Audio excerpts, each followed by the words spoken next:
Sobat TH2, pada konten kali ini kami ingin mengangkat lembar kisah sosok tokoh yang menjadi pendiri Kabupaten Ponorogo. Dialah yang bernama Bathara Katong.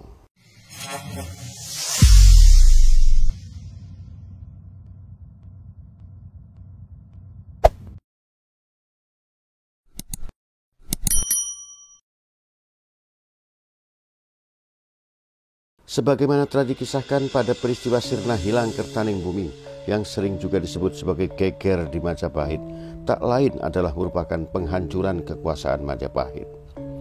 Pelaku dari semua kejahatan itu adalah Girindrawardhana dari kerajaan Toho Kediri.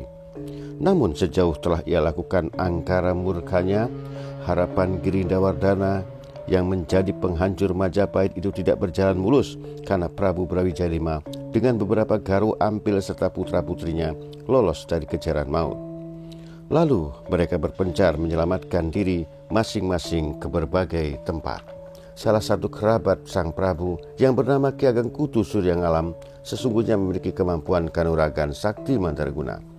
Ia tidak melakukan perlawanan, ia tidak melakukan pembelaan apapun terhadap rajanya itu. Artinya bahwa ia tidak punya selera untuk membela sang raja.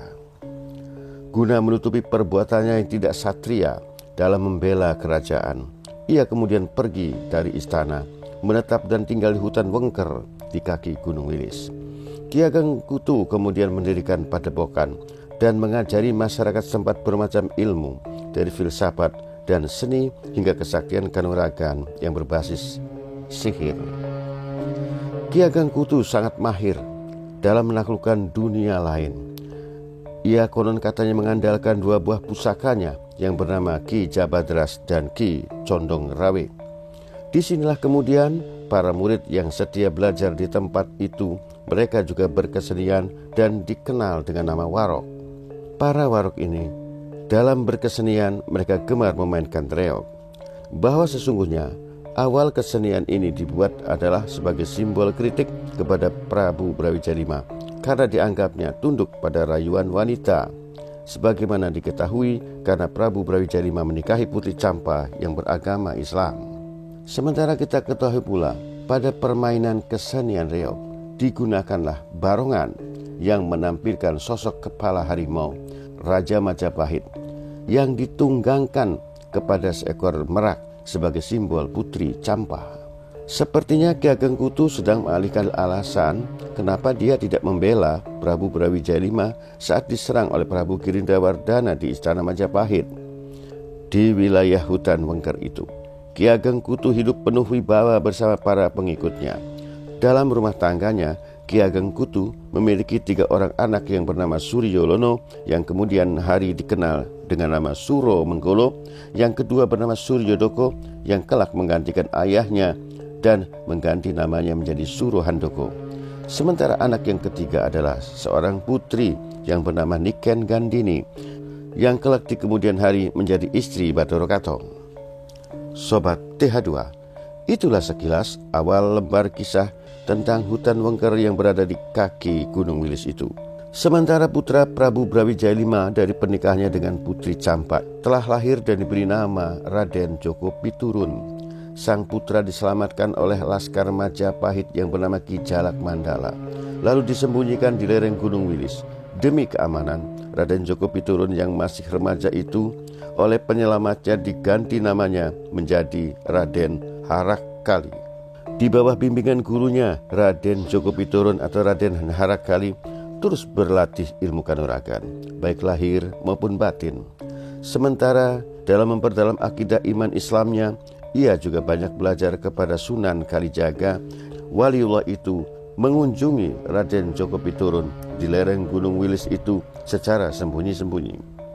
Tempat persembunyian Raden Djoko Piturun itu berada di lereng Gunung Wilis yang tidak jauh dari Telaga Ngebel. Bahkan ia sempat ditemui oleh ayahandanya di tepi Telaga Ngebel itu yang memberikan saran agar mengganti namanya dengan nama Bathara Katong. Kemudian di tempat itulah ayahandanya memberikan siraman keseluruhan tubuh putranya itu dengan doa-doa kemuliaan. Sejak itulah kini sang putra telah berganti nama menjadi Bathara Katong, dan tempat terjadinya peristiwa itu disebut Kucur Batoro yang kini letaknya di tepi Telaga Ngebel. Sobat TH2, Batoro Katong mendengar kabar bahwa salah satu saudaranya dari ayah yang sama, yaitu Pangeran Jimbun atau yang telah berganti nama menjadi Raden Fata itu telah dinobatkan sebagai raja pada Kesultanan Demak.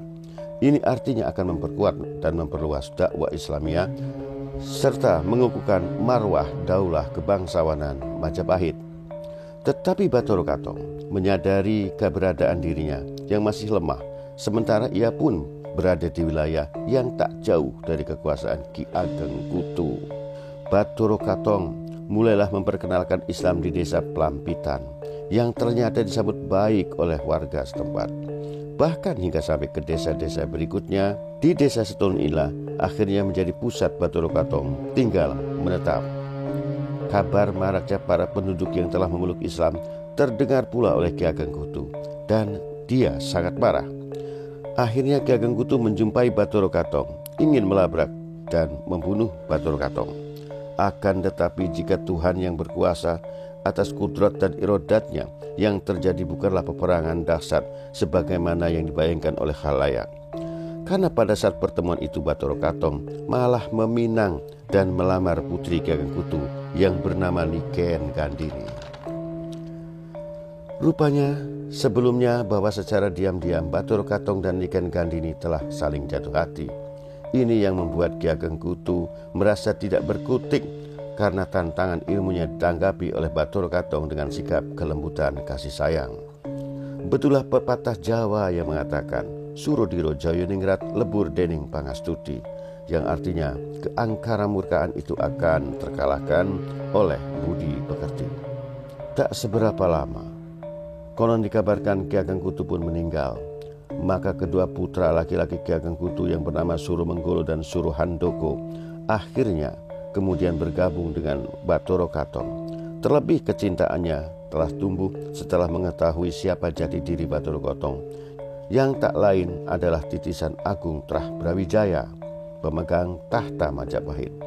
Maka serta-merta dua orang itu menjadi pendukung setia pemegang kekuasaan wilayah Wengker yang berada di tangan Batoro Katong, dan kemudian akhirnya dinobatkan sebagai pengganti Ki Ageng Kutu. Sementara Batoro Katong namanya terus semakin populer di daerah itu dan dikagumi masyarakat jelata. Mereka bahkan menganggap bahwa Batoro Katong adalah titisan Batara dari para dewa-dewa. Sobat TH2, di desa Sentono itulah Batoro Katong terus melancarkan dakwah Islamiyahnya yang didukung oleh Surumenggolo dan Suruhandoko. Pada kesempatan yang demikian datang pula Ki Ageng Mirah, seorang telik sandi dan ulama utusan Demak, memberi kabar bahwa di samping menggerakkan dakwah Islamiyah juga diminta agar membentuk pola kekuasaan yang tidak tunduk pada Majapahit, karena Majapahit tidak lagi dipimpin oleh Trah Brawijaya. Sampailah akhirnya Batoro Katong membentuk kabupaten yang diberinya nama Pramanaraga, dan ada pula yang menyebut dengan Pranaraga, yang artinya adalah simbol kekuatan jiwa. Diangkatlah Batoro Katong sebagai adipati dan bupati pertama di wilayah itu, yang kemudian hari wilayah itu disebut Kabupaten Ponorogo. Memenuhi kegemaran masyarakat dalam kesenian seni reog terus dimainkan para warok. Namun kali ini filsafat tentang barongan pada reog tidak lagi diartikan sebagaimana sindiran Ki Ageng Kutu. Kepala harimau kini diartikannya sebagai simbol kekuatan, sementara jika diletakkan pada dada burung merak itu menjadi simbol keindahan dalam kedamaian. Waktu terus berjalan, wilayah Kadipatenan atau Kabupaten Ponorogo menjadi kian tentram, aman dan sejahtera, teratur dalam tata kemasyarakatan dan pemerintahan yang harmonis. Sampailah akhirnya ketika Sang Batoro Katong wafat dan dimakamkan di desa Sentono. Karena keluhuran nama harum Batara Katong dan keistimewaan karomahnya, akhirnya masyarakat menjulukinya dengan nama Sunan Katong. Itulah sepenggal kisah dalam irisan masa akhir kejayaan Majapahit yang berada di Ponorogo. Hingga sampai di sini yang dapat kami persembahkan. Sampai jumpa pada persembahan kami berikut nanti. Salam hati-hati.